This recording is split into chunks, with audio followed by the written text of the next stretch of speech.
there's more and more Tassie bands are starting to tour properly. So what would be really cool for us is try and get some sort of Tassie touring. I don't want to use the word roadshow because that's incredibly dorky, but like something which is just a few Tassie bands all go and do the East Coast run. That would be really awesome. Other than that, we're going to be doing some festivals, dropping some new music videos, and maybe a couple of new singles if we can get into the studio before Christmas. See how we go. Ambitious. Got to be ambitious.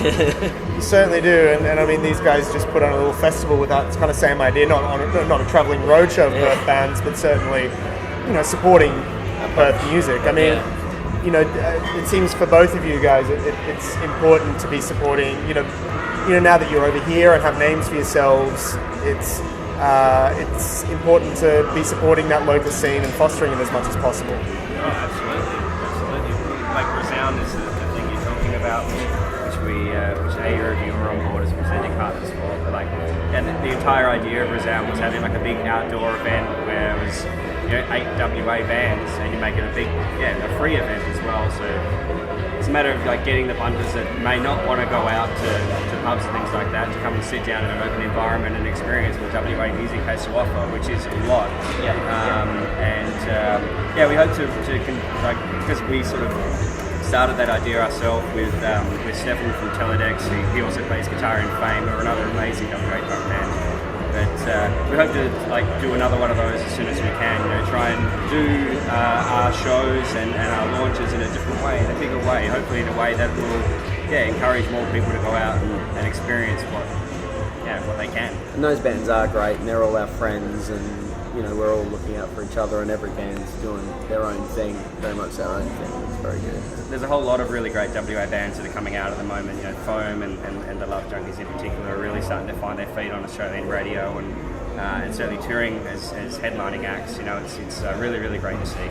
Totally essential to have a scene and to have a place that you're part of the vanguard of that. I mean, it's like people in LA were talking about it. We're just saying, there used to be the metal scene on Sunset Strip, and there was Weezer from Silver Lakes or wherever, and there was each part of the city had its own distinct identity. And I think sometimes we lose that in Australia because everyone gets brought together by the singular media of Australia, that we don't seem to have as much of that. Melbourne, I think, does.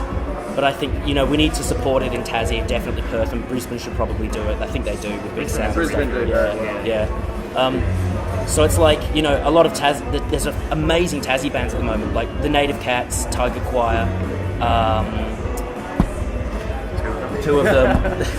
there are a lot of really good bands down there, and they do a lot of touring, but they need to be identified as such and kind of branded as that, and not just as another band trying to sneak in the back door, which they often get. So it kind of sucks. In Tasmania, is there support from a government level?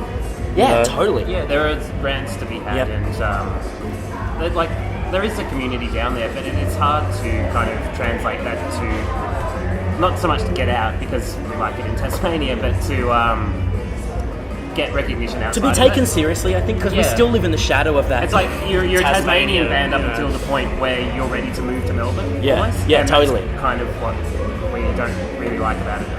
Well, yeah, it's not like someone said to Sigur Rós, you're an Icelandic band, when you're good enough, move to London. It was a just defined thing that came out of an isolated place, and that's what we've always been about. Comparing ourselves to Sigur Rós. We'd love to, we're nowhere near. But it's interesting, and you've got things like Monophoma coming out of there as well, which is really pushing that on that national level as well. Yeah, and Brian Ritchie has done a lot for the Tasmanian music scene. He and David Walsh and Mona are really supportive of the arts generally, obviously. So that's a really good thing to have, and it's definitely helped everyone, I think. Do you find support, in WA, or is it tough? A lot of bands do, but I think we're the sort of music that Whammy sort of really goes for. They have given us support, but not.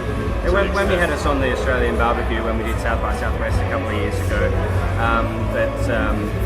but yeah, you kind of have to pave your own way, regardless whether you're associated with Whammy or not. I think it's all about just going out there and making it happen for yourself.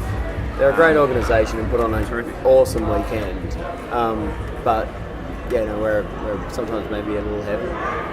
Maybe not. I think that's why a lot of the Perth bands are so tight, because sometimes you have to stick together to get shows, and there's not always that person to go to. Just because of the small population, it's just harder to Yeah, I think, have that. totally.